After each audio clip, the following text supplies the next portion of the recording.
PUBG, যেটা শুধু কম্পিউটারেই খেলা যেত এবং এর এত জনপ্রিয়তা ছিল যে বিশ্বে সবার মুখেই এই পাবজি গেমটার কথা শোনা যেত। একমাত্র ব্যাটল রয়্যাল গেম হিসেবে পাবজি অনেক সুখ্যাতি অর্জন করেছিল 2017 সালে। আর ফ্রি ফায়ার সৃষ্টি করা গেরিনা কোম্পানি স্থাপিত হয় 2009 সালে। তাদের যাত্রা শুরু হয় সিঙ্গাপুর থেকে। গেরিনার মালিক হচ্ছে ফরেস্ট লি, যিনি একজন অনেক দক্ষ এবং ব্যবসাকে ভালো বোঝার একজন মানুষ। না হলে এই ফ্রি ফায়ার গেমটা হয়তো এতদিনে টিকে থাকতে পারতো না।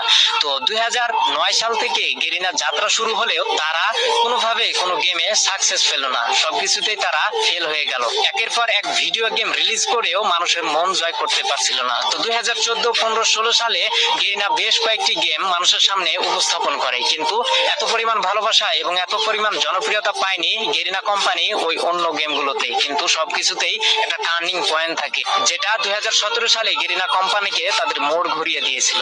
যেহেতু 2017 সালে শুধু পাবজি গেমটাই ব্যাটল রয়্যাল গেম ছিল এবং মানুষের মাঝে উৎপত্তি হয়েছিল একটা বিশেষ গেম হিসেবে, সেহেতু গেরিনা কোম্পানির মালিক ফরেস্ট লি ভাবলো কেন না মোবাইলের জন্য একটা ভালো গেম উপস্থাপন করা যাক বা মানুষের সামনে ছড়িয়ে ফেলা যাক, যার হাত ধরে কয়েকজন টিম নিয়ে এই গেমটাকে তৈরি করার কাজ শুরু করা হলো। 2017 সালে সর্বোচ্চ ব্যবহৃত গেম হচ্ছে পাবজি এবং সবার মাঝে জনপ্রিয়তা পায় পাবজি, কিন্তু কম্পিউটারের মাধ্যমে।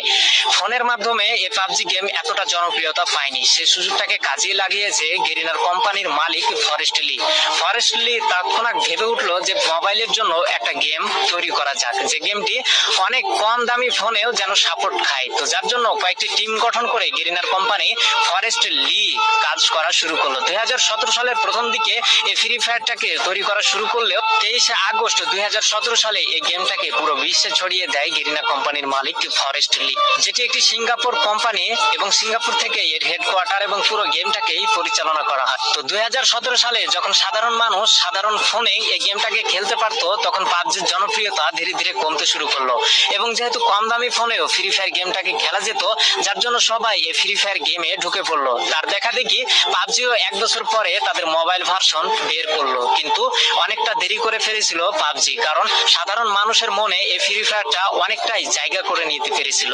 তো পুরো বিশ্বে ফ্রি ফায়ার গেম এমন এমন রেকর্ড গড়েছে যা হয়তো আগামী বছরে কোনো গেম এই রেকর্ডগুলোকে ভাঙতে পারবে না।